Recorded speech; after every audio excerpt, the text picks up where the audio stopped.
Religion में आप लोगों से एक सवाल भी है। आज के विषय का मेन इंपॉर्टेंट सवाल जो हमारे पास होगा वो है कि परमेश्वर आपको लक्ष्य देना चाहता है, एक उद्देश्य। लक्ष्य आपका क्या है? आज का सवाल है कि परमेश्वर आपको एक लक्ष्य देना चाहता है, मतलब आपको उद्देश्य देना चाहता है। आप क्यों मसीह में हैं? आप क्यों चर्च में ज्वाइन कर रहे हैं? इस दुनिया में बहुत सारी चीजें और भी हैं, हम वहां से हटकर यहाँ क्यों आए हैं? आज मैं पास्टर क्यों? बहुत से सवाल मेरे और आपके जीवन से होंगे। आज मैं पास्टर क्यों बना? मैं खुदा का खादिम क्यों बना हूँ? मैं उसका एक बिलीवर लीडर्स किया, उसका एक प्रचारक किया, उसका जो भी हम सेवा करते हैं, प्रॉफिट हैं, प्रेरित काम, अपोस्टल का काम करने वाले, हीलिंग मिनिस्ट्री करने वाले, बड़े बड़े सभाओं को दुनिया के अंदर क्यों लगाया जा रहा है? बड़े एक बात जानते हैं कि अक्सर रिलीजन के बारे में, एक धार्मिकता के बारे में, एक विश्वास योग्यता के बारे में, एक पवित्र होने के बारे में क्यों लिखा बताया जा रहा है दुनिया के अंदर? आज मैं अपने जीवन में इस बात को थोड़ा ध्यान से सोचें, मेरा उद्देश्य क्या है? परमेश्वर मुझे एक लक्ष्य देना चाहते हैं, वो लक्ष्य मेरे लिए क्या है? क्या कभी सोचा हमने? मेरा आपसे एक सवाल है कि परमेश्वर का हमारे जो लक्ष्य देना चाहते हैं वो क्या है? क्या लक्ष्य है मेरे जीवन के लिए? क्या हमने सोचा है परमेश्वर के लिए कि प्रभु मैं मसीह में आया क्यों? अक्सर मैं बताऊं, दो बातें लोग मुझसे कहते हैं, पास्टर जी मैं विश्वास किया कि खुदा परमेश्वर यीशु परमेश्वर है। लोग मुझसे जाकर अक्सर कहते हैं हम इसलिए विश्वास करते हैं यीशु हमारा क्या है? प्रभु है। नहीं प्रिय लोगों, ऐसा सोचकर किसी की सुनिए और किसी की देखी बातों पर विश्वास मत करिए। खुद अपने जहन के अंदर, अपने दिल और दिमाग के अंदर उन बातों को विचार करिए और उसको सोचिए, उसको ईमान के साथ, विश्वास के साथ उसको रिसर्च करिए और फिर बोलिए अपने मुंह से कि रियल में मेरे लिए वो क्या है ना? हमें सोचना है। अगर बिना लक्ष्य के दुनिया में जी रहे तो आप जानते हैं कोई फायदा नहीं है। एक और बात बोलकर मैं अपने वचन में स्टार्ट करने के लिए आपके साथ करूंगा। ये मेरा विषय आपका है जो मैंने आपको बताया कि परमेश्वर आज आपको एक लक्ष्य देने जा रहे हैं, है ना? आज जानते हैं हम दुनिया में जब आए हैं तो कोई उद्देश्य तो होगा। अगर मैं इंसान बना हूं दुनिया के अंदर, चाहे मैं नारी हूं या नर हूं, औरत हूं या पुरुष हूं, लेडी हूं या जेंट्स हूं, है ना, गर्ल्स या बॉयज हैं, जो भी हैं, अपने जीवन में जो खुदा ने फीमेल और मेल के समान मुझे बना के दुनिया भेजा है, तो मेरा एक उद्देश्य प्रभु दिया है। मुझे करना क्या चाहिए दुनिया के अंदर? मेरा क्या कर्तव्य है इस दुनिया में एक इंसान के रूप में? मैंने कोई ना कोई कर्तव्य। आप अपने बच्चों को पढ़ा रहे हैं तो कुछ आपने सोचा होगा कि मेरा बेटा पढ़ रहा है, मेरी बेटी पढ़ रही है। अपनी बेटी के विवाह के लिए लड़का ढूंढते तो कुछ सोच के ढूंढते कि मेरी बेटी के लिए एक विवाह जब करूं मैं इस बेटी का तो लड़का कैसा होना चाहिए। अपने बेटे के लिए जब लड़की ढूंढते हैं तो आप सोचते हैं कि मेरे लिए बेटी कैसी होनी चाहिए। दुनिया में जो भी आप करते हैं सब कुछ माइंड से सोच कर करने के प्रयास में रहते हैं। तो खुदा को जब जीवन दे रहे हैं या उसके पास आ रहे हैं तो क्या मैंने सोचा है कि मेरे जीवन में क्या होना चाहिए? बता सकते हैं आप लोग? बोलिए, कुछ भी बोलिए आप।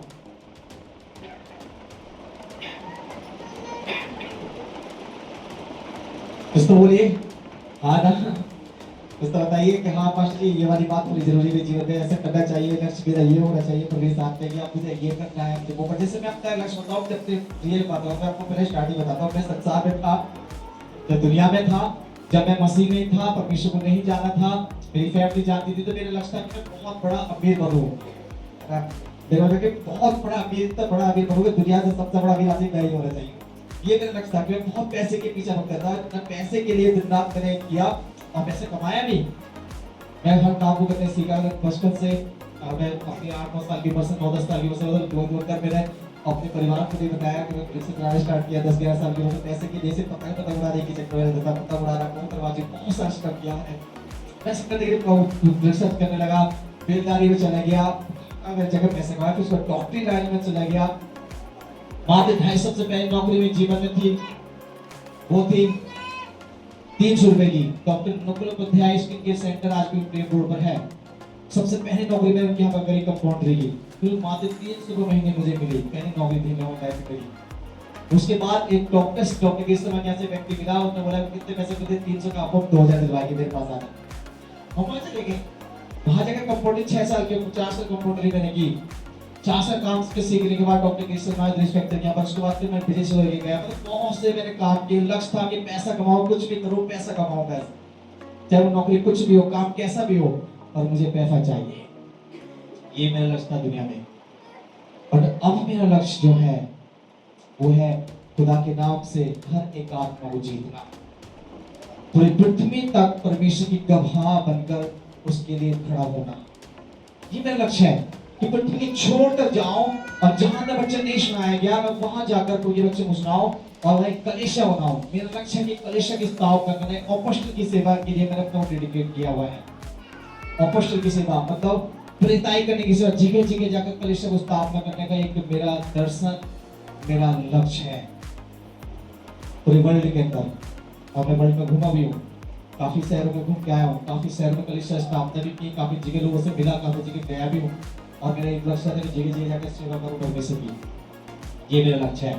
तो इस प्रकार अपने जीवन में हम सबका लक्ष्य होना जरूरी है। बिना लक्ष्य के बिना हम कुछ भी नहीं कर पाएंगे, है ना। अगर मेरी बेटी पढ़ने स्कूल जा रही है, मेरी बेटी पढ़ने जाए तो उसको पता ही नहीं क्या पढ़ के क्या बनना है। भाई 10वीं तक 9वीं तक तो बिना तो आपको पूछे पढ़ा देंगे, कुछ दिक्कत नहीं। 9वीं के बाद पूछेंगे कौन सा साइड लेंगे आप, उसके नहीं पूछते। 9वीं के बाद कौन सा साइड लेंगे, आर्ट साइड लेंगे, साइंस साइड लेंगे, कॉमर्स लेंगे, बायोलॉजी लेंगे, आप विज्ञान लेंगे, क्या लेंगे, सब पूछते। लड़कियों से लड़कों से पूछते। मेरे को भी पूछा था 9वीं के बाद में, मैं साइंस साइड में चला गया। साइंस साइड से आगे हम लोगों ने पूछे भी बहुत सारे कि आर्ट्स ले लेंगे, बहुत से बोलते कॉमर्स ले लेंगे, बहुत से बोलते हैं हम क्या बायोलॉजी ले लेंगे, बहुत से बोलते हैं हम लोग साइंस टाइप ले लेंगे। बट अलग अलग चॉइस उनकी होती है और उस चॉइस पर वो क्या करते हैं, मेहनत करते हैं।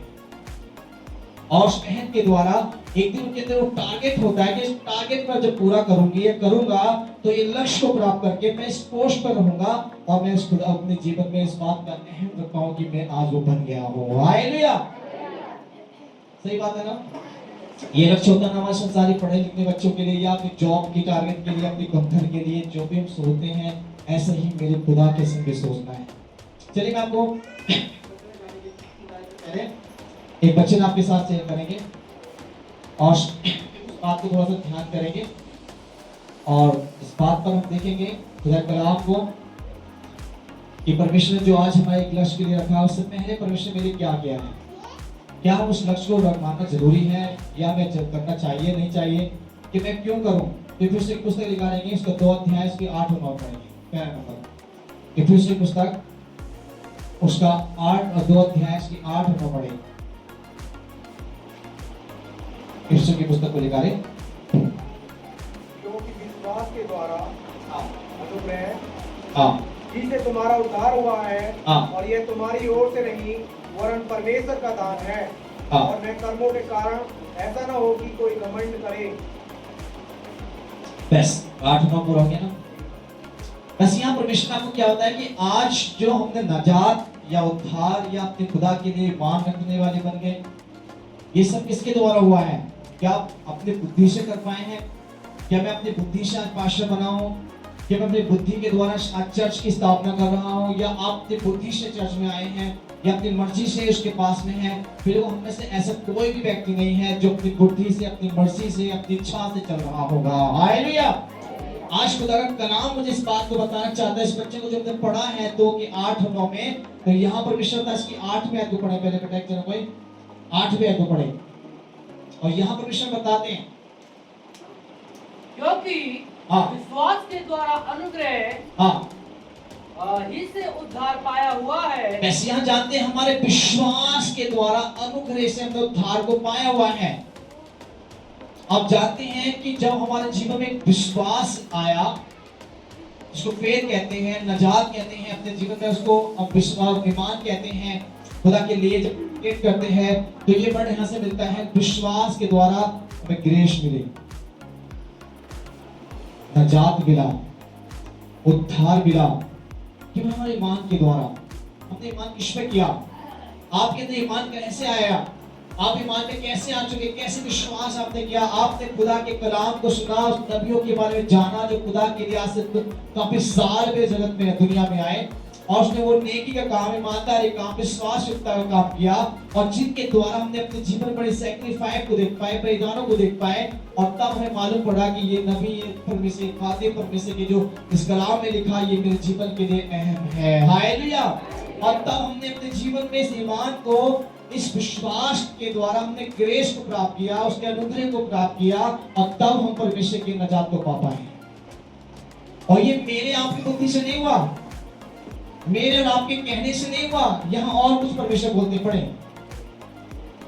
और यह तुम्हारी ओर से नहीं, हाँ। वरन परमेश्वर का दान है। वैसे ये प्रिय याद रखिए, ये मेरी और आपकी ओर से नहीं कि मैं खुदा के कलाम से उसकी क्या मैं ईमान में, विश्वास में, उसकी ग्रेस में नजात को, उद्धार को, विश्वास को बढ़ा सकूं। ये सब कुछ उस खुदा के अनुग्रह के द्वारा, उसके क्या है, दान से हुआ, मतलब उसकी मर्जी से हुआ है। आज मैं चर्च में हूं तो ये मेरी कोई अपनी इच्छा नहीं है। मैं आज पास्टर के लिए, अगर मैं आपको बताऊं अपने जीवन में रियल में आपको सिर्फ बताऊं तो मैं पास्टर से बहुत नफरत करने वाला एक लड़का था। रियली मुझे पास्टर बिल्कुल पसंद नहीं। जब मेरे घर में पुलिस सेवक लोग आते थे, मैं बहुत बुरा लगता था, और मैं सोचता ये पता नहीं कमाने तो जाता नहीं, बस खाली बाइल उठाते और चर्च में चले जाते और पैसा कमा के लाते हैं, ये सब होता था। बट मैं कभी भी पास्टर बनने की बिल्कुल भी मन में सोचा नहीं, लाइफ में कभी नहीं सोचा खुदा खादिम बनकर उसकी इबादत करने के लिए, लोगों के लिए, ईमान के लिए जगह जगह जाकर खुदा का कलाम सिखाऊंगा, नहीं सोचा था। बट खुदा ने अपनी मर्जी से, उसके अनुग्रह के द्वारा, उस खुदा ने मुझे क्या करते, दान से मेरे लिए चुन लिया। और मैं सोच भी नहीं पा रहा था। फर्स्ट डे जब मैंने अपने बच्चे को पीर का गाँव में सुनाया, मेरे बड़े भाई पास्टर बहादुर जी की परीक्षा थी, वो गए थे, और फर्स्ट डे मुझे बोला कि पास्टर सो भैया तुम वहाँ जाकर शिक्षा दे के आओ। मैं, मेरे बड़े भाई रमेश जी और बेटी रश्मि नाम की लड़की थी जिसने प्रस्तुत किया। हम लोग पहली बार चर्च लगाने के लिए गए। पिपरा गाँव में ऑलरेडी चल रहा था, पिपरा गाँव आपने सुना होगा, मिर्जापुर के पास। फर्स्ट डे वहाँ सिखाया, पहली बार हमारी कलीसिया वहाँ स्थापना हुई। हम वहाँ सिखाए, धर्मशाला में हमारा चर्च लगता था, पंचायत घर के अंदर, और काफी लोग वहाँ आते थे। और बड़े काम से पहली बार यीशु मसीह सुनाया तो मुझे उस दिन बोलने में बड़ा डर लगा था। मैं आपको कपारे की मैं कैसे सुनाऊंगा, क्या बोलूंगा। परमेश्वर का जब अभिषेक आया, उसका पवित्र आत्मा ने मुझको छुआ, मुझे सुनाने में 1 घंटे से परमेश्वर सुनाने लगा। हालेलुया। परमेश्वर ने उस दिन पहले डे मुझे, परमेश्वर ने अपनी सेवा के लिए, अपने सेवकाई के लिए, अपने कामों के लिए उसने मुझे चुन लिया। ये हमारे जीवन की चुनाव है। अपने जीवन जब आप बैठे हुए हैं, उस खुदा के अनुग्रह से, उस खुदा के दान से हुआ है आपको यहाँ लाने का एक मर्जी। आप अपनी मर्जी से नहीं है। मैं आप कभी भी अपनी मर्जी से कुछ नहीं कर सकते। उस परमेश्वर के लिए जो भी कुछ होता है, उस खुदा की मर्जी से होता है। हालेलुया। आज वर्शिप टीम में है, या तो बोर्ड मेंबर में है, लीडर्स में है, वॉलंटियर्स में है, हम किसी भी पोस्ट पे उन्होंने में दिए हैं, तो ये मेरी मर्जी नहीं है। आप एक विश्वासी बनकर, इस खुदा के डिसाइपल बनकर, उसके चेले बनकर उस खुदा के लिए यहाँ पर आते हैं, उसकी आराधना, उसकी इबादत, उसकी महिमा करते हैं, तो ये आपकी मर्जी नहीं है। ये सब खुदा की मर्जी से हुआ है। और इस बात को कभी ना भूले कि मैं अपनी मर्जी से चर्च में चला गया। बहुत से परिवार बोलते होंगे आपके, दिल्ली चर्च को गए तो मैं चला गया, मन से नहीं आया। रियली आपका मन नहीं है, खुदा का मन आप में है। हालेलुया। वो खुदा ने आपको अपने मन से बुलाया, खुदा के आप अपने मन से नहीं यहाँ पर आए हैं। खुदा ने अपना मन आपके अंदर दिया और तब यहाँ पर आ गए हैं। और तब उस खुदा की इबादत कर रहे हैं, उस परमेश्वर की महिमा कर पा रहे हैं। और ये खुदा का कलाम कहता है ना, ये बच्चे में लिखा हुआ है।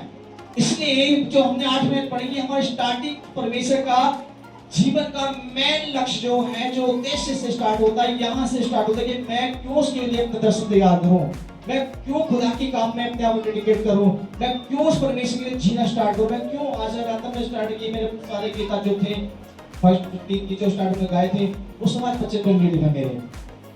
ये रात मैं वर्षिप चेंज करवाई थी, बट ये सब प्रभु के नाम से उस पर रिलेटिव है। स्टार्टिंग में गीत गाया, प्रभु की दया से मैं जीवन जीता हूँ। तो जीवन जो जी रहे हैं वो मेरी मर्जी से नहीं है। आप अपनी जिंदगी को जो जी रहे हैं, प्रैक्टिकल लाइफ को, पर्सनल लाइफ को लेकर चल रहे हैं, वो आपकी मर्जी नहीं है, वो खुदा की मर्जी से जी रहे हैं। खुदा चाहे तो 1 सेकंड में हमें तबाह कर सकता है। हालेलुया।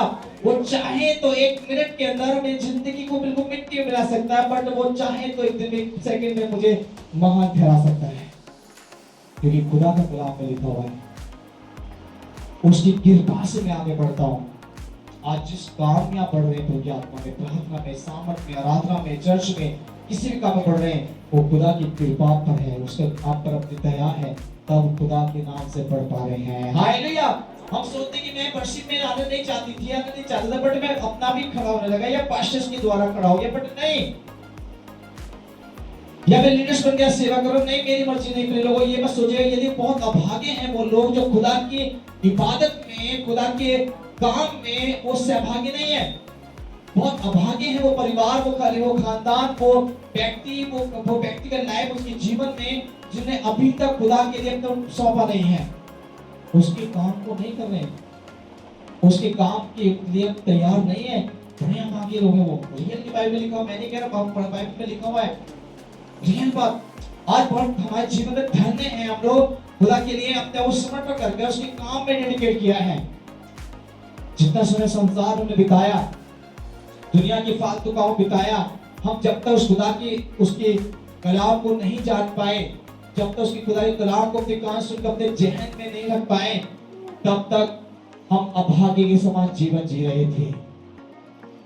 और जब उसके कलाम को कान सुना, अपने जहन, अपने मन में रखा, अपने दिल और दिमाग में रखा, तब हमें मालूम पड़ा कि खुदा से बढ़कर कोई काम नहीं है। हालेलुया। उसके काम से बढ़कर कोई काम नहीं। लोग याद रखिएगा, हम हमारे सामने बहुत से लोग, बाइबल लिखा हुआ है, पहले तो 10 अध्याय इसकी 6 आयत में लिखा हुआ है। हम देखने में कैसे होते हैं खुदा के लोग, बिल्कुल ऐसे लगते हैं कुछ मतलब स्टोक करने वाले हैं। तो हम बहुत सोचते हैं कि कोई चर्च में जुड़ने के बाद कोई त्योहार नहीं होते, सब रीति रिवाज खत्म हो जाती हैं, सारे सिस्टम बंद हो जाते हैं, इसमें जुड़ने से हमारा कोई फायदा नहीं होगा, सब कुछ बंद करना पड़ेगा। हम जब जाएंगे तो हमें त्योहार नहीं मना सकते, हम जाएंगे तो कोई शादी में एंजॉय नहीं कर सकते, हम जाएंगे चर्च में जुड़ेंगे तो हम ये नहीं कर सकते, हम वो नहीं कर सकते, मरेंगे तो दफनाया जाएगा। बट बहुत सी बातें हमें लगती हैं ठीक नहीं है, बट बाइबल उसमें लिखी है 10:6 में, हम शोक करने वाले लगते हैं पर सर्वदा आत्मिक आनंद करते हैं। हालेलुया। एक आत्मिक एंजॉय दुनिया के पास नहीं है, एक आत्मिक जो आनंद है वो संसार के पास नहीं है। आत्मिक आनंद परमेश्वर मुझे और आपको देता है। हालेलुया। इसलिए हम देखने में शोक के समान हैं और देखने में लगता है कुछ नहीं है, पर बहुतों को माला माल करने वाले लोग हैं हम लोग। हालेलुया। ऐसे चर्च में जानते हैं, जिस चर्च में आप बैठे हैं, हमारे बहुत बड़े एक अभिषेक कलीसिया के भवन है, यहाँ से जाते हैं तो हम सब काफी हजारों समथिंग, और बोल तो हजारों से ज्यादा हमारे लोग उसमें से विश्वास करके निकल गए, ईमान में आए, पास्टर बने। हमारे यहाँ से इस चर्च से बहुत सारे पास्टर बने। मेरे बड़े भाई बहादुर पास्टर जी, वो सीनियर पास्टर हैं, उनके द्वारा बहुत से लोग विश्वास में, काफी लोग, हजारों लाखों की तादाद में हमारे इस चर्च से लोग निकल गए हैं, लाखों की तादाद में लोग विश्वासी पास्टर पे काफी गए हैं। आज भी बहुत से लोग सेवा कर रहे हैं, इतने बड़ी बड़ी सेवाएं हैं जो यहाँ से निकल गए हैं, जो पास्टर बन गए, वो आज बड़ी बड़ी जगह सेवा कर रहे हैं लोग। यहाँ से निकलने के बाद विश्वास में आए, ईमान में आए, सब कुछ प्रभु ने काम किया और वो आगे जगह सेवा कर रहे हैं। क्यों? खुदा ने अपने काम के लिए एक स्थान को हमें चुन कर दिया, और जहां हम आते हैं वो साधारण स्थान नहीं है, वो परमेश्वर का पवित्र किया हुआ, एक अभिषेक किया हुआ परमेश्वर का स्थान है। हालेलुया। क्योंकि परमेश्वर कहता है जहां 2 या 3 होते हैं, खुदा कहते हैं कि मैं वहां पर मौजूद होता हूं। जब हम सुन रहे हैं आज के लिए, यहाँ बैठे हैं, हमारे जहन के अंदर वो खुदा हमारी बातों को जांचने और पहचानने कि हम कितने उसकी इबादत में बैठे हैं, कितने उसकी अपने मन को उस खुदा की ओर लगा के बैठे हैं, कितने उसके कलाम को सुनने की तैयारी में बैठे हैं, कितने उसके कलाम को सुना कर रहे हैं, कितने इस बातों को ध्यान नहीं दे रहे हैं। सब वो परमेश्वर मेरे और आपके दिल को जांच रहा है। हालेलुया। इसलिए हम अपने जीवन में बातों को याद रखना चाहिए।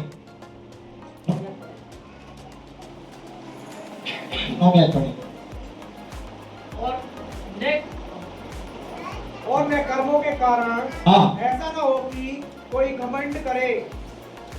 याद रखिएगा कि बहुत से लोग इन्हें लगते हैं मैं तो ऑलरेडी पहले से वर्शिप करता था, मैं संसारी कारागार से प्रोफेशन को चुन लिया, है ना। बहुत से लोग मैं बोल सकता हूँ कि मैं तो पहले से ऑलरेडी सारे काम का मैनेजमेंट करने वाला व्यक्ति था, वो तो ऑलरेडी मैं जहाँ जॉब करता था वहाँ मैनेजमेंट का काम था मेरा, तो इसलिए परमेश्वर ने पास्टर बना दिया। इसने चर्च में आके मुझे स्पीकर का काम दिया, इस मेरी बुद्धि के द्वारा, मेरे कामों के द्वारा नहीं। प्रिय लोगों, याद रखिएगा यह 9 में क्या बताती है, मेरे किसी भी काम के द्वारा, मेरे किसी भी बुलाहट के द्वारा परमेश्वर ने मुझे नहीं चुना है।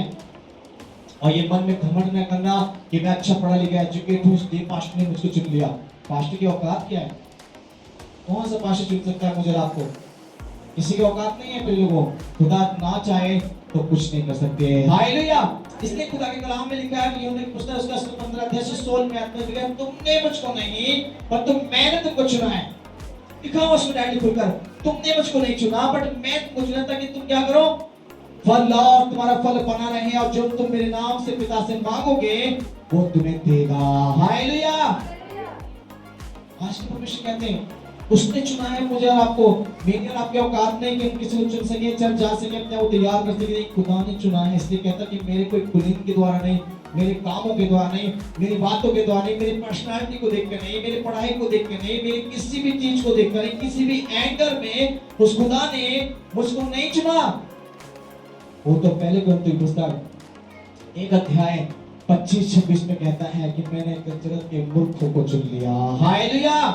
उन्होंने क्या कि मैं जगत के मूर्खों को चुना ताकि वो बड़े से बड़े ज्ञानवान को नीचा कर सके। उसने कहा मैं जगत के बड़े से बड़े बलहीन को चुना जो कुछ भी नहीं है, मिट्टी के समान है, वो बड़े बड़े बलवान ताकतवर पैसे वालों को नीचा कर सके। इसलिए उसने चुना है। ये खूबी नहीं है मेरे अंदर, बोलने का टैलेंट। मैं सोचिए बहुत से लोग बोलते हैं मेरा बोलने का अच्छा टैलेंट है इसलिए मैं पास्टर बन सकता हूँ, आराधना कर सकती हूँ, अच्छी आवाज में आराधना कर सकती हूँ। नहीं, आप सोचिए मैं अच्छा बन गया, बच्चे का ज्ञान रखने वाला, दुनिया की धर्मों का ज्ञान रखता हूँ, मुझे हिंदू मुस्लिम सिख ईसाई का ज्ञान है।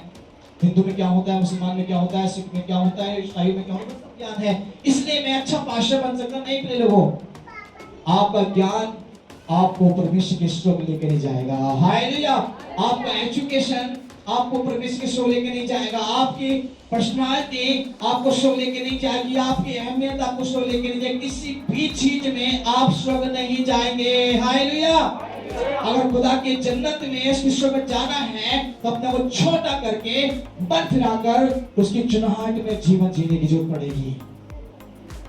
समझ में आ रहा है?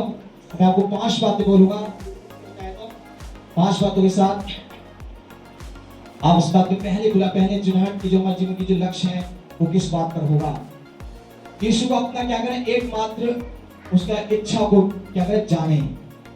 अपने जीवन में सबसे पहले उस परमेश्वर को क्या करें, यीशु मसीह को क्या करें, अपने जीवन में एकमात्र उसकी इच्छा को बनाए। अपने जीवन की उसकी इच्छा में जीवन में क्या है, हमें उसकी इच्छा पर चलने की जरूरत है।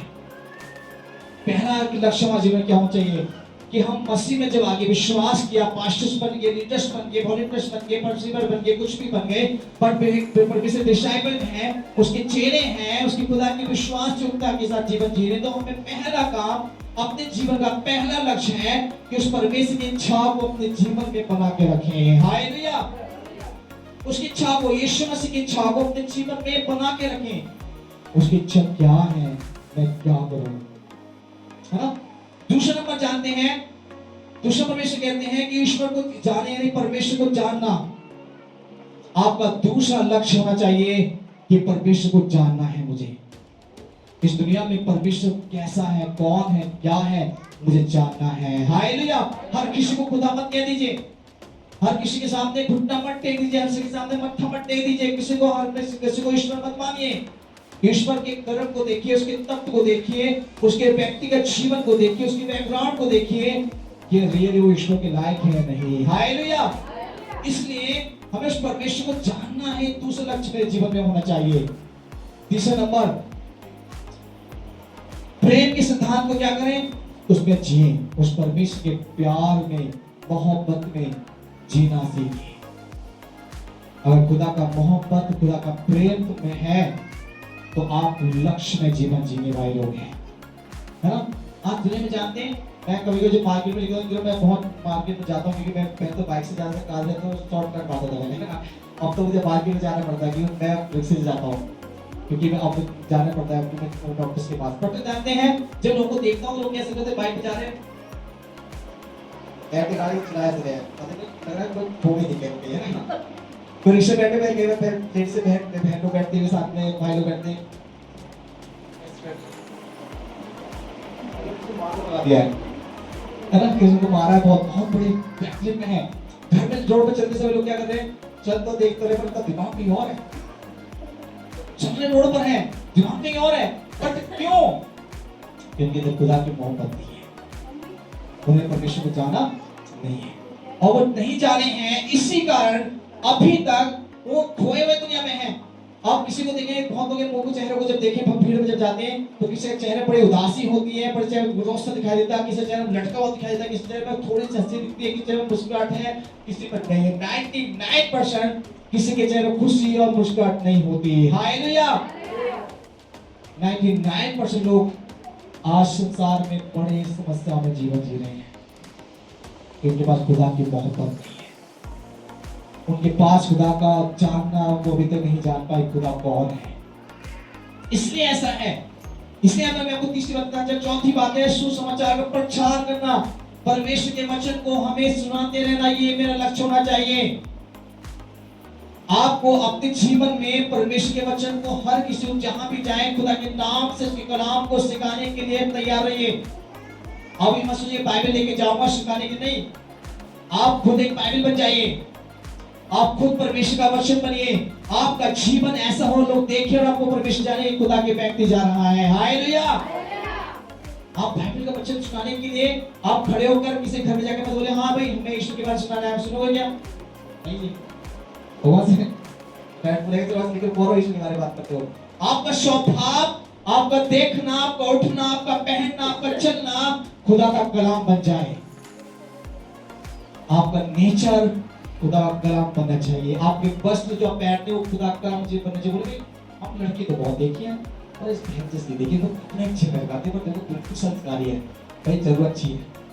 आज की लड़कियों को देखो आज के लड़कों को देखो उनके बाल देखो उनके स्टाइल देखो उनके कपड़े देखो कोई बोलेगा कि इंसान है बोले इंसान है बोलेंगे इंसान नहीं है बदतमीज बोलेंगे बहुत बेकार है लोग देखने में तो बोलने लगा इंसान से बात कर रहे हैं इंसान से औकात है इसके अंदर बकरे जैसे दाढ़ी रख रखी है ना मुर्गे जैसे सेजवार बाल रख रखे हैं कपड़े फटे हुए यहाँ से वहां पे नीचे से ऊपर पैंट इतनी सूट को सुकड़ के यहाँ पहनने वाले बन गए आजकल ये कौन सा स्टाइल है ये कहाँ का स्टाइल है ये कौन सी चीज से सीखा है ये कोई विदेश में भी नहीं है आप सोचो विदेशी कल्चर है विदेशी कल्चर भी नहीं है वहां भी ऐसे नहीं करते लोग ये कौन सा स्टाइल है मेरे पास में इसलिए खुदा कहता है कलाम से अपने जीवन में अपने आप को उस खुदा का सुसमाचार बना लो पौलुस ने कहा मैं जीवती और जागती क्या हूं मैं तुम पत्नी हो उसने अपने लिए नहीं बोला तुम जीवती जागती पत्नी हो लोग तुम्हें पढ़ते जब आप घर से निकलते बोली चर्च आ रहे लोग चर्च आ रहे देखिए इसकी पत्नी तो पूरी घर पे लिख दी है कि कैसे पत्नी है अरे भाई पूरा इस लेने से फंक्शन जा रहे हो पार्टी में जा रहे हो तो लग रहा है कोई गास प्रचार तो नहीं है क्या लोग सुनते रियली मैं आपको बता रहा हूं क्योंकि मैंने अक्सर लोगों को इन दिनों देख रहा हूं याद रखिएगा हम एक स्वभाव हमारा यीशु ने खुद कहा फिलिप्पी 4:2-5 में कि जैसे मसीह यीशु स्वभाव था वैसे तुम्हारा भी हो हम सुसमाचार जब बनेंगे जब लोगों में देखेंगे पढ़ेंगे जानेंगे बोलेंगे भाई सच में कुछ है व्यक्ति मैं विवाह में गया 2023-24 की बात थी इस साल एक शादी में मैं खड़ा शादी में गया नॉट की शादी थी पर जाने नहीं चाह रहा था जबरदस्ती बोले लेके चलेगी मेरे को और जो लेके गए तो वो सब लोग डीजे में डांस कर रहे थे टॉप 3 डांस कर रहे थे और मैं बिल्कुल जो बच्ची के बहुत पीछे था मैंने अपनी वाइट कलर शर्ट पहन रही थी टेक्निक पैंट कर रही थी और एक ब्लेजर मेरे ऊपर पहना हुआ था और एक व्यक्ति आकर मुझसे बोला भाई साहब आप कौन से देश से आए हो बट मेरे को देख लगा मैं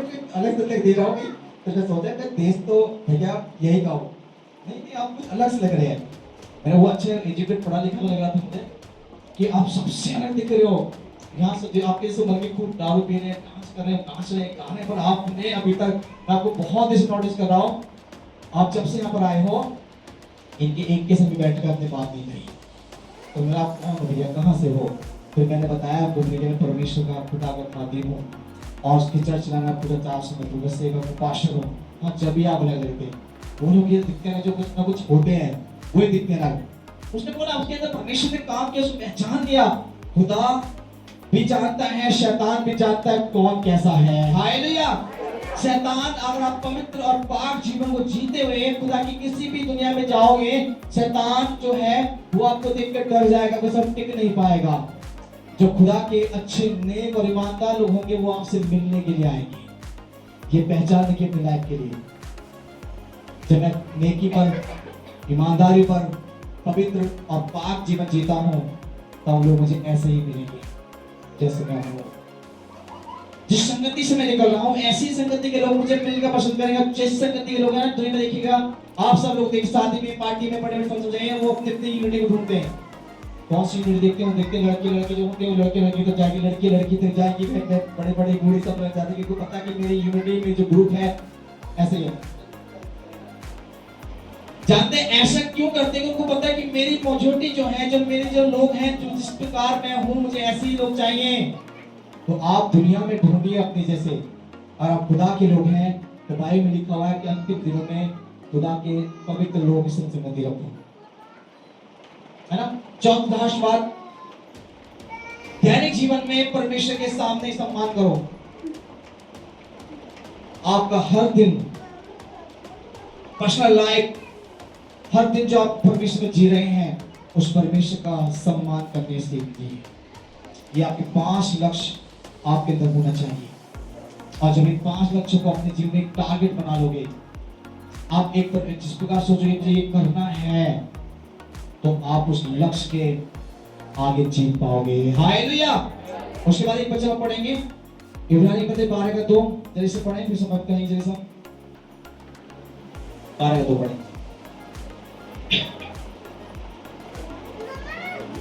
और विश्वास से करता और सिद्ध करने वाले यीशु की ओर ताकते रहे, जिसने उस आनंद के लिए जो उसके आगे धरा था, लज्जा की कुछ चिंता न करके क्रूस का दुख सहा और परमेश्वर के सिंहासन की दाहिनी ओर जा बैठा। बस यहाँ लिखा हुआ है, डैडी इस पर विश्वास करता और सिद्ध करने वाले यीशु की ओर ताकते रहे। आपका जो लक्ष्य जब आप प्राप्त करेंगे अपने जीवन में, तो आपका एक गोल होगा, आपका एक निशाना होगा, आपका एक दर्शन होगा कि आपको करना क्या है जिंदगी के अंदर। जब ये लक्ष्य आप प्राप्त करेंगे, आपको मालूम है कि मुझे किस चीज में काम करना है, ये लक्ष्य मुझे मिल गया है, इस लक्ष्य पर मुझे काम करना है, इस लक्ष्य पर जीवन जीना है, तो आपके सामने गोल है, आपके सामने एक फ्यूचर, आपके लिए फ्यूचर में आने वाले टाइम में आपके लिए दर्शन आपके सामने है। और दर्शन को जब आप लेके चलेंगे, तो वो लक्ष्य से यीशु ने पूरा किया, संसार में आए, इसमें नाड़ी सिद्ध करने वाले पर यीशु मसीह के जब क्या करते थे, वो परमेश्वर को ताकते हुए अपने फ्यूचर की जो बीत गया था, सॉरी पास्ट की जो बीत रहा था, उसने उसकी चिंता ना की। अपने आगे सारे सुख विलास, सारी पर्सनालिटी, सारी फैसिलिटी को छोड़कर उसने क्रूस की मृत्यु को सह लिया। उसका एक लक्ष्य था कि मुझे दुनिया के लिए मरना है। उसका एक दर्शन था कि मैं उस परमेश्वर के पिता के खुदा की दाहिनी ओर जाकर बैठना है, और उसने पूरा किया। इसलिए इसमें डायरेक्ट लिखा हुआ है, दूसरे में पढ़ा गया, विश्वास करता और सिद्ध करने वाले यीशु की ओर ताकते रहो, जिसने क्या करा, अपने आगे की चिंता ना करके, लज्जा की कुछ बात की चिंता ना की, उसने सब कुछ क्या कर, क्रूस कर दुख को भी सहा और परमेश्वर के सिंहासन में दाहिनी ओर जा बैठा। याद रखिएगा, उसने किसी बात की दुख की चिंता नहीं करी, कलेश की चिंता नहीं करी, परेशानी की चिंता नहीं करी, उसने सब कुछ भूल कर उसने अपने टारगेट को पूरा किया और दुनिया में आए, मानव जाति के जिए, संसार में रहकर परमेश्वर की इच्छा को पूरा किया और खुदा के लिए उस परमेश्वर की और अपने जीवन सौंप कर उस पिता के लिए अपने पूरे गोल को पूरा करके पिता की दाहिनी ओर बैठ गए। आज मुझे भी अपने जीवन लक्ष्य होना कि हमारा जो सिद्ध करने वाला जो व्यक्ति है, विश्वास से जो करता है, वो यीशु मसीह है, उसके ओर ताकते हुए रहना है और अपने गोल को, अपने लक्ष्य को, अपने दर्शन को पूरा करने के लिए डेडिकेशन करना है। समझ में आ गया मतलब? उसका दूसरे इसमें एक और पढ़ते हैं, दूसरे फिलिप्पी 2 का 3 का 12-14 से लिख रहा हूं। फिलिप्पी की पुस्तक उसका 3 अध्याय और उसके 12 से 14 तक। ये मतलब नहीं कि मैं पा चुका हूँ, हाँ, या सिद्ध हो चुका हूँ, हाँ, पर उस पदार्थ को पकड़ने के लिए दौड़ा चला जाता हूँ। जानते हैं कि हम सोचते हैं हमने सब कुछ प्राप्त कर लिया, हमें क्या जरूरत है, सब जानते हैं। मैं खुदा के कलाम की बात पता है, मैं तो सब कुछ जानता हूँ, मुझे कुछ भी चिंता करने की जरूरत नहीं, मैं सब कुछ पा चुका हूँ, मुझे इस बात की चिंता नहीं। बाइबल कहती है कि इस बात को अपने जीवन में सोचेगा कि मैं सब कुछ पा चुका हूँ, मुझे सब कुछ मिल गया है, बट ये नहीं है, पर मैं अपने उस निशानी की ओर दौड़ता जा रहा हूँ। हालेलुया। वो निशाना क्या है? वो निशाना मेरा परमेश्वर है, वो खुदा है, वो यीशु मसीह है, जिसके लिए मुझे दौड़ना है। हालेलुया। अपने जीवन में इस लक्ष्य को बनाकर चलना कि मैंने उसको छोड़ इस संसार में मेरा कोई और दूसरा उद्देश्य नहीं है। आप सोचेंगे खाना पीना रहना सहना क्या करना, ये सब खुदा के कलाम में लिखा है। हमने पिछली बार गुरदास ने सिखाया था आपको, मत्ती के 6:33 में लिखा है, तो धर्म और सुग्रास की खोज कर उसकी बात कर, तेरी सारी इच्छाएं खाना पीना रहना सहने का इंतजाम मैं करूंगा। हालेलुया। खुदा के दास ने पिछली बार आया को बता के वो तुमसे 1 रुपए लेके नहीं निकले, कोई बैग लेके निकले नहीं, कोई भी संसार कोई वस्तु लेके नहीं निकले, वो साइकिल से कन्याकुमारी से लेकर पूरे वर्ल्ड में घूम रहे हैं। और उनके पास क्या बाइबल कलाम में लिखा, उसने 70 चेलों को जब यीशु ने आज्ञा दी, जाके बोले जाओ हर जगह जाते हैं कि लोगों को सुनाओ, और रास्ते में बैग नहीं लेना, लाठी नहीं लेना, पर्स नहीं लेना, कुछ नहीं लेना, एक जोड़ी कपड़े भी नहीं लेना, कोई रास्ते में तुम मिले तो उसको नमस्कार भी नहीं करना। यीशु खुद कह रहे हैं ऐसे सेवा करने के लिए ऐसे खादिमों को तैयार किया कि जब तुम निकलते हो तुम सेवा के लिए तो एक बैग भी मत लेना, पर्स मत लेना, पैसा मत लेना, कपड़ा जोड़ी मत लेना, और तुम जाओ और रास्ते में तुम्हें कोई अपना मिले तो उसको नमस्कार नहीं करना। जहां तुम्हें भेजा जा रहा है पहले उस काम को करने को जाओ, और जिस घर तुम जाते हो वहीं पर रुको, जो वो तुम्हें देता है खाने को वही खाओ, जहां तुम्हें सुलाता है वहीं सोइए, जो तुम्हें बोलता है उस बात को समझिए। ये आज्ञा खुदा ने दी, और इस आज्ञा को देखकर जो आज प्रिय लोग कर रहे हैं पुलिस सेवक, वो खुदा की सारी आशीष को पा रहे हैं। हालेलुया। उस निशानी की जो तोड़ रहे हैं प्रिय लोगों, जब वो परमेश्वर के दास दासियां जो भी दुनिया में हैं, जो खुदा की इस निशानी में तोड़ रहे हैं, उसके वचन में चल रहे हैं, वो सारी आशीष को पा रहे हैं। ऐसी कोई आशीष ना छोड़ेगा परमेश्वर जो आपको ना मिलेगी, याद रखिएगा। बट उसके निशानी को हमें तोड़ना है, उस निशानी को अपने आप को तैयार करना है। ये मतलब नहीं है कि मैं पा चुका हूं या मुझे बहुत कुछ प्राप्त हो गया, मुझे क्या जरूरत है, मेरे पास तो बहुत सारा बैंक बैलेंस है, अरे मुझ पे अच्छी गवर्नमेंट जॉब है, अरे मुझ पे सब बच्चे पत्नी परिवार सब है, मुझे क्या जरूरत है। फिर लोगों आपको उन वस्तु की जरूरत नहीं है, जिन वस्तु पर आप मन लगा के रखें वो आपके साथ नहीं जाने वाली। आपकी घर बंगला गाड़ी पैसा दौलत सब आपके साथ जाने वाले नहीं, आपकी बेटा बेटी आपकी पत्नी पति नहीं जाएंगे। और वो खुदा जिस निशानी की बात करता है वो मेरे विश्वास की रखवाली खुदा के संग रहकर चलने की बात करता है। हालेलुया। उस स्वर्ग राज्य में जाने की बात करता है, खुदा की जन्नत में जाने की बात। उस निशानी को तो बोल कि खुदा मैं दुनिया में रहकर इस काम को इस टारगेट को पूरा करते हुए मैं इस स्वर्ग जाना चाहता हूँ। हमारा मेन लक्ष्य स्वर्ग में जाना है। हम जन्नत जाना चाहते हैं, हम जहन्नुम में नरक में नहीं, हम संसार की किसी नष्ट और कष्ट की तरफ नहीं, हम खुदा की तरफ जाना चाहते हैं। और खुदा की नेकी में, ईमानदारी में, विश्वास योग्यता के साथ में रहकर हम उसे पढ़ने चाहिए, है ना। और इसके आगे पढ़े बार हो गया 14 तक पढ़ दो, तेरे से पढ़ दो।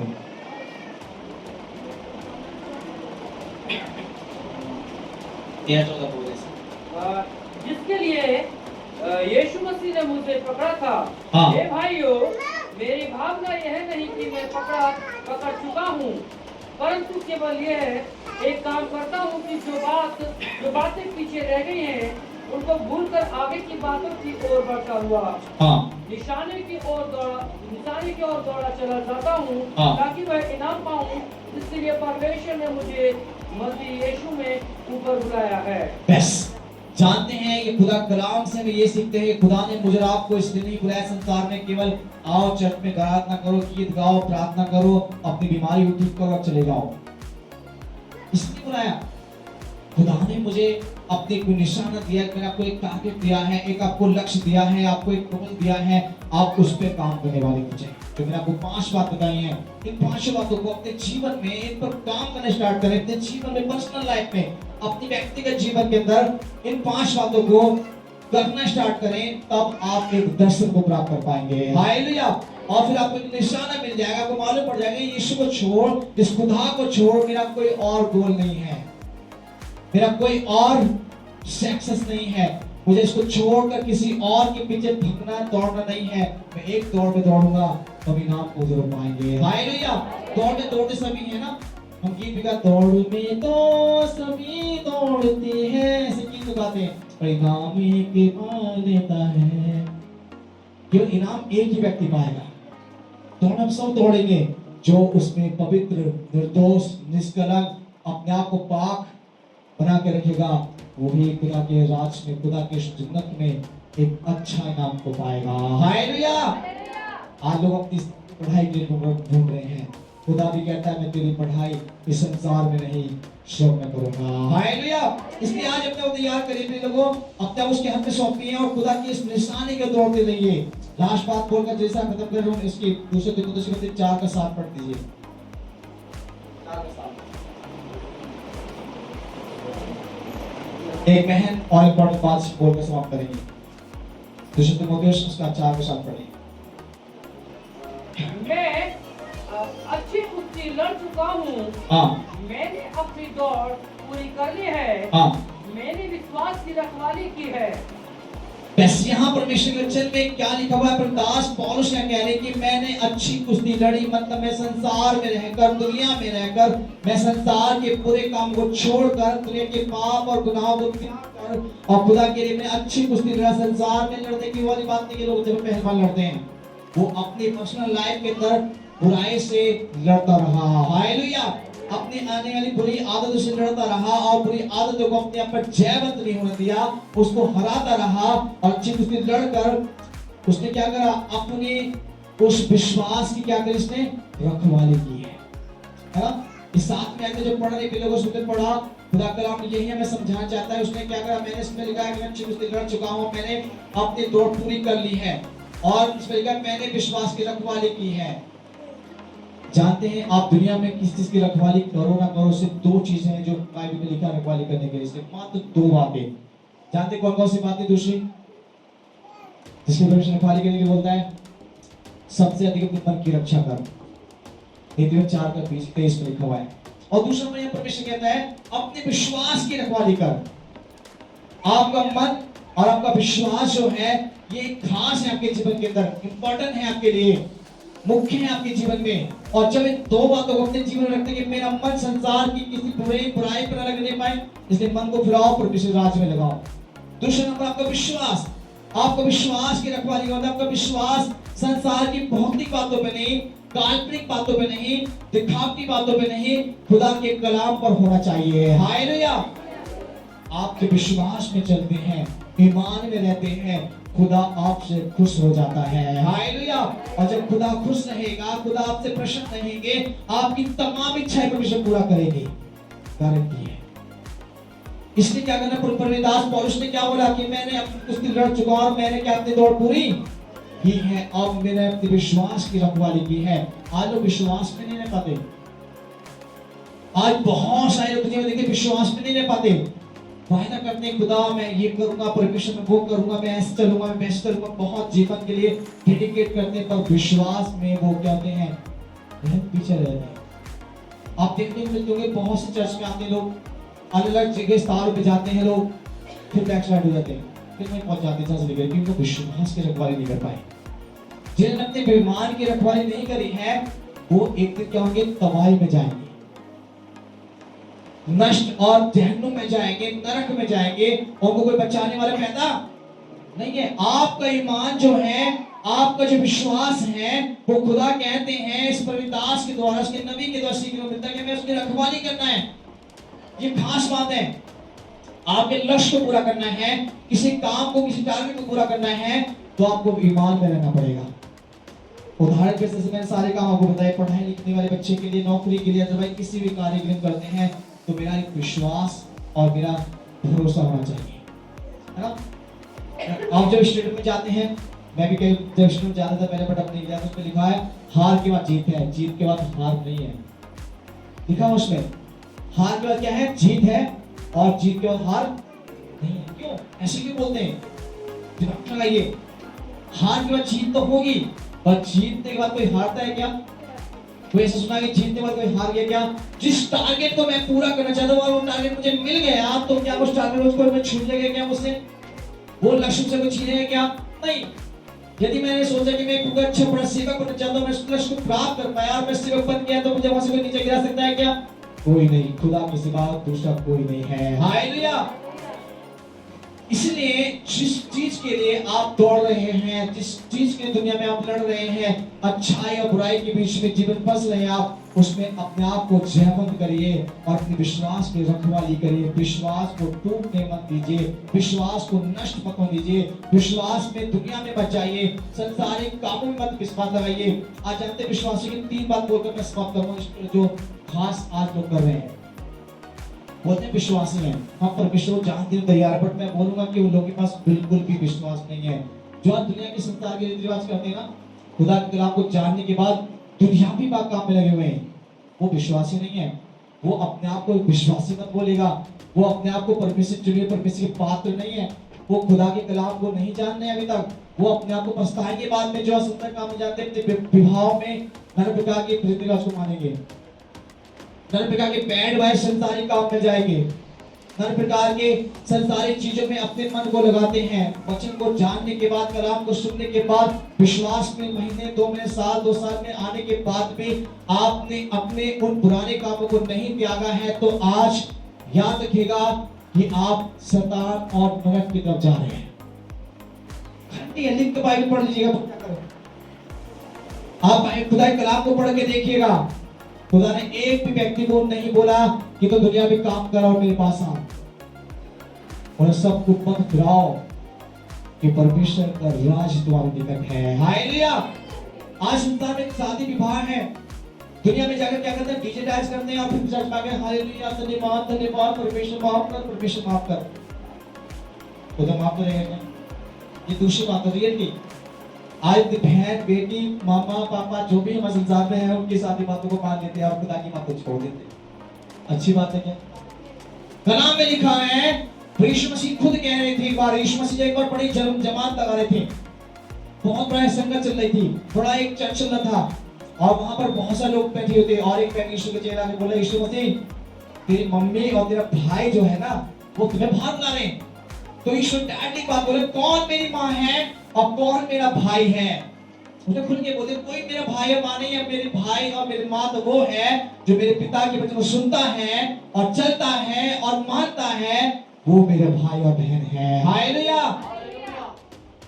तो आप कैसे कह सकते कि ना चाचा ने मम्मी ने तो बोल दी, मम्मी ना तो पापा से ही, पापा ना तो मम्मी से ही, भैया तो बेटा से ही, कैसे कर लेंगे आप? क्या वो यीशु से बड़े हैं मेरा आप? क्या बाइबल से भटके चलने के लिए तो दूसरा रास्ता परमेश्वर बताता है क्या? इस दुनिया में कोई दूसरा काम करने के लिए परमेश्वर ने अनुमति दी है क्या? जितने भी ग्रंथ हैं, मैं इनके लिए बोला, चाहे हिंदू के हो, मुस्लिम के हो, सिख के, ईसाई के हो, कोई भी ग्रंथ संसार में कोई भी काम बुरे काम करने के लिए हमें अनुमति नहीं देता। और हम क्या करें? अभी देखना शादी चलेगी, स्टार्ट हो चुकी है, आज दिन होगी, खूब डीजे में डांस करेंगे, खूब नाचेंगे, खूब एंजॉय करेंगे। अपने बहन की शादी में, भाई की शादी में, मामा की शादी में, नाना की दादा की शादी हो चुकी है। बट बहुत सारे लोग क्या करेंगे? बट ऐसे काम को करेंगे और आगे चर्च में हालेलुया चिल्लाएंगे और बात ना कर, बड़े हाथ तो बोले लगे जी कितना परमेश्वर का आत्मा से भरे हुए, कितना सामर्थ्य है। बट मैं कह रहा हूं आपको, आप एक दिन बहुत रोएंगे, आपके आंसू को पहुंचने वाला कोई नहीं होगा, आपको देखने वाला कोई नहीं होगा, आपके खानदान आपके परिवार को देखने वाला कोई नहीं होगा। जब खुदा का कहर, खुदा की कयामत का दिन आएगा और जब खुदा न्याय सिंहासन में बैठा होगा, उस दिन परमेश्वर आपसे पूछेगा कि तूने मेरे कलाम को सुनने के बाद माना? क्या तू मेरे वचन को सुन के तू मेरे परमेश्वर के मेरे साथ चलने वाला बना? नहीं।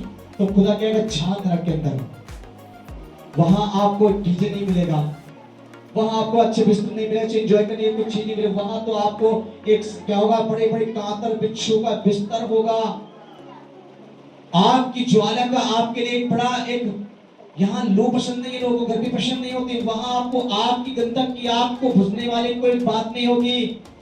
और सोच दिमाग से आप दारू पीकर डीजे में डांस कर लेंगे, आप मेरे कोई नहीं, बहन की शादी है, पास्टर जी को बोलने दो, क्या दिक्कत है, पापा भैया की शादी है, मामा की शादी है, अरे कुछ नहीं होगा, देखी जाएगी, जो पास्टर जी तो मना नहीं है। फिर वो मैं मत जाऊंगा, मेरा खुदा मनने वाला नहीं है। हालेलुया। आप सोचते मैं अपनी बेटी के साथ ये चलवाऊं, पर ढोल तासे बहन पर बजवाऊं, बजवाइए, खुदा जब हमारा ढोल बजाएगा दुनिया देखेगी। जब खुदा के लिए आप अपनी बेटे की विवाह में बड़ा एंजॉयमेंट कर रहे हैं, जब खुदा मेरा और आपका एंजॉयमेंट करेगा ना, दुनिया देखेगी। तब कहेंगे एंजॉयमेंट क्या है, क्या करना है एंजॉयमेंट में, कैसे परमेश्वर की एंजॉय करें। खुदा कलाम कहता है कि तुम आत्मिक लोग हो, खुदा के बुलाए हुए नहीं, खुदा के चुने हुए लोग हो, और चुने लोग के जीवन में काम शोभा नहीं देते, ये संसार के रीति रिवाज शोभा नहीं देते। इन्हें पता है, मेरे साथ बहुत सी कलीसिया के हमारी कलीसिया लोग मुझे बुलाना पसंद नहीं करते परिवार के पत्र, क्योंकि पता है पास्टर जी आएंगे डीजे बंद हो जाएंगे, पास्टर जी आएंगे ये ब्रत चलते हुए बोलेंगे अब कैसे चला रहे हो, मैं तो जा रहा हूँ, क्या से वो जो बहुत नाराज हो जाएंगे। कई विश्वासी बोलते हैं मेरे को जानते हैं, और कई विश्वासी ने लोगों ने टैंड पूछा अपने आप बोलते सुबह आ जाओ, बस साहब तक नहीं, सुबह साहब को फंक्शन डीजे वाला है, आपको प्रार्थना करके जाओ, ऐसे बोलते थे मुझे, जाओ पास्टर अब हो गया, जाओ निकल जाओ, दुआ पूछते नहीं, सिर्फ नाम को दुआ करवा दे, काम संसार को शाम को स्टार्ट होगा, है ना। बट ये बात याद है, मैं तो दुआ करके आपके घर से आ गया, पर मेरे खुदा की दुआ आपके तक नहीं पहुंची है। मेरे खुदा ने आपको अपना अनुग्रह नहीं दिया है, वो आप पर फजल नहीं देगा। हालेलुया। इसलिए संसारिक काम ना करें। पहले यूहन्ना 2:15 में खुल के बोलते हैं अपने ईश्वर के, जो संसार और संसार की वस्तु से मोहब्बत रखता है, खुदा कहता है उसमें मेरी मोहब्बत नहीं है, मेरा प्यार उसमें नहीं है। इसलिए जो संसार से प्यार करता है वो मुझसे नफरत करता है, खुदा कह रहे हैं यूहन्ना सुसमाचार में। इसलिए आप चुन लीजिए, खुदा से मोहब्बत करनी है या संसार से। आज संसार जो भी काम कर रहे हैं ना, चाहे आप घर में या बाहर में, अपने परिवार में या किसी रिश्तेदारी में, या दबाव से या खुशी से कर रहे हैं, खुदा आपका एक एक काम को डायरी में लिख रहा है, पूछेगा, राइट पूछेगा, पक्का पूछेगा। इसलिए बच्चन जो हमने पढ़ा लास्ट में, तुमने पढ़ के सिखाया आपको, और उस कह रहे हैं कि मैंने अच्छी कुश्ती लड़ी है, आप कुश्ती नहीं कर पा रहे हैं, आप अच्छी दौड़ नहीं दौड़ पा रहे हैं, आप अपने विश्वास की रखवाली नहीं कर पा रहे हैं, आपकी तीनों बातों में फेल होते जा रहे हैं, क्योंकि आज दुनिया में आप क्या करते पाशी वो लड़की वाले तरह से बोलते से बरात चढ़ानी पड़ेगी, पाशी क्या कर भाते आ रहे हैं तो करनी पड़ेगी, अब तो भात लेने पड़ेगा, मजबूरी पट्टे पे खड़ा होना पड़ेगा, ना खड़े होंगे तो पाशी वो तो मसीह में ना है, हम तो मसीह में, आप नहीं है या वो नहीं है, आपको जताइए कि हम मसीह में हैं। जब तक आप बोलेंगे नहीं तो वो क्या पहचानेंगे। आप जब कुश्ती लड़ना नहीं चाहते, आपको फाइट करना नहीं आ रहा, आपको लड़ना नहीं आ रहा, सीखना है क्या। जब आप कराटे सीखने जाते हैं, बॉक्सिंग सीखने जाते हैं, लोग डैड स्टार्टिंग को भेज देते लड़ने के लिए, क्या वहां सिखाया जाता है भैया, उनको दाव सिखाए जाते हैं, उनको फाइट कैसे करनी है, उनको तरीके सिखाए जाते हैं। जब सीख जाते हैं तब उनको भेजते हैं, जाओ लड़ो। आप चर्च में जब आ रहे हैं, यहाँ आपको सिखाया जाता है कि कैसे फाइट करना है, आपको कैसे लड़ना समाज की उन बातों से, कैसे दुनिया की चीजों में लड़ना आपको। जब आप लड़ना सीखने के लिए खुदा कलाम सुनते हैं, सीखते हैं, तो आप उसे फाइट करने की तैयारी में जाइए। और आप नहीं फाइट कर रहे हैं, इसका मतलब है कि आप अच्छे खिलाड़ी नहीं हैं, आप बुज़दिल हैं, आप डरपोक खिलाड़ी हैं, और बुज़दिलों को अखाड़े में नहीं रखा जाता। वहां का जो लीडर है, वहां का जो उस्ताद है, वो आपको अखाड़े में से बाहर कर सकता है। और हमारा उस्ताद, हमारा जो लीडर है, वो खुदा है। हालेलुया। हमारा उस्ताद कोई पास्टर नहीं है, मैं नहीं हूं। हमारा उस्ताद कोई लीडर दुनिया का इंसान नहीं है। हमारा जो उस्ताद, हमारे लीडर्स हैं, वो खुदा है। अब खुदा के अखाड़े में हम चल रहे हैं, और खुदा अपने अखाड़े से निकाल कर भगा देगा यदि आप बुज़दिल और डरपोक नहीं तो। पढ़िए 20 अध्याय प्रकाशित में लिखा, घर जाके पढ़ेगा उनका भाग कहां पर है। 22 अध्याय में भी 20 में 21 और 22 में लिखा हुआ है कि बुज़दिलों का, डरपोकों का कौन सी जगह स्थान है इनका। आज डरते ना जी पाशी, अगर ना करेंगे समाज क्या बोलेगा, मेरी मम्मी क्या बोलेगी, मेरे पापा क्या बोलेंगे, परिवार क्या बोलेगा, मेरे दादी दादा खानदान क्या बोलेंगे, अरे हमारे मोहल्ले के तो बड़े खराब है, वो तो ऐसे कर देंगे। पाशी मजबूरियां, और हम ना जाएंगे तो वो कैसे आएंगे? बोलते रूठे जमाना जमाने का कम नहीं, खुदावन का रूठ जाए तो क़यामत से कम नहीं है।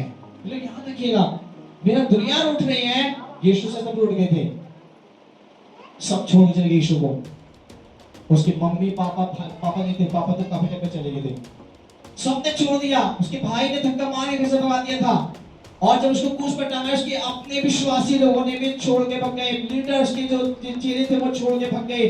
पर यीशु मसीह सच्चे और क्या थे, विश्वासी और ताकतवर खिलाड़ी थे। वो अपने मैदान में टिके रहे और बोला मारना है तो मार दो, कितने भी कोड़े बजा लो, कितने मुझे सूली पे चढ़ा दो, मगर मैं अपने खुदा को छोड़कर किसी और को महिमा ना दूंगा। हालेलुया। और लास्ट में जब उसको सूली पे चढ़ाया गया, अंतिम समय भी उसने खुदा की मोहब्बत के बारे में बखान किया, बताया हे पिता, हे खुदा को माफ कर दीजिए, ये नहीं जानते मेरे साथ क्या करते हैं। आज हम क्या कर रहे हैं, पाशी उस घर में न जाना, ये तो हमसे बात न करते क्यों? नहीं भाषा बोल के अंदर जाके वो हमारे से क्या मतलब है, अरे वो तो बहुत बदतमीज इंसान है, आपने तो बहुत देखने से प्यार करता है, बहुत मोहब्बत करके देख लिया, बहुत देख लिया। आपको क्या पता, आप तो अपने घर से आते हो, हमारे घर के बारे में आपको क्या पता, मेरे मोहल्ले के बारे में क्या पता, ऐसा बोलते लोग होते हैं। मेरे विश्वासी भी बोलते हैं, गैर की बात नहीं कर रहा हूँ, मैं अपने लोगों की बात कर रहा हूँ, उससे बोलते हैं पाशी उसी लोग बचाएंगे, ठीक है। खुदा पूछेगा तब जवाब दीजिएगा, मैं इस बात जवाब देने कोई फर्क नहीं पड़ेगा। खुदा पूछेंगे, वो परिवार से पूछेंगे, उस खानदान से पूछेंगे, उस मोहल्ले के लोगों से पूछेंगे, उस गांव के लोगों से पूछेंगे, ऐसा क्यों किया तूने? खुदा की मोहब्बत दुश्मनों से प्रेम करने के लिए बोलती है। खुदा का जो प्यार है वो जात और धर्म को देख कर नहीं होता। खुदा का जो एक कलाम है वो किसी छोटे बड़े को देख कर नहीं बोला जाता, वो सब के लिए एक समान है। खुदा की मोहब्बत भी एक समान है, उसका कलाम भी एक समान है, खुदा भी सबके लिए एक ही है। इसलिए खुदा कहता है जो ईमान रखेगा मेरी इबादत उसके जीवन में दिखेगी। जो खुदा के पास आते हैं खुदा उसके लिए बड़े बड़े काम करते हैं। इसलिए आज अंतिम बात यही, मैं आपको जरा संसार के रीति रिवाज आएंगे, त्योहार आएंगे, संसार की बहुत से पार्टियां शादियां आ रही हैं, पहले वो बच के रहिए, खुदा का अंतिम दिन चल रहा है। आप जाकर वहां डीजे तो दिखाएंगे, शायद मेरे पास खबर ना आए, और मेरे खुदा को सब खबर है ना। मेरा खुदा, मेरा परमेश्वर, मेरा बनाने वाला, वो सब पर अपने दिखा रखा हुआ है, और क्या करेगा। ओके, इस साथ शुरुआत देने पाए सबको जय मसीह।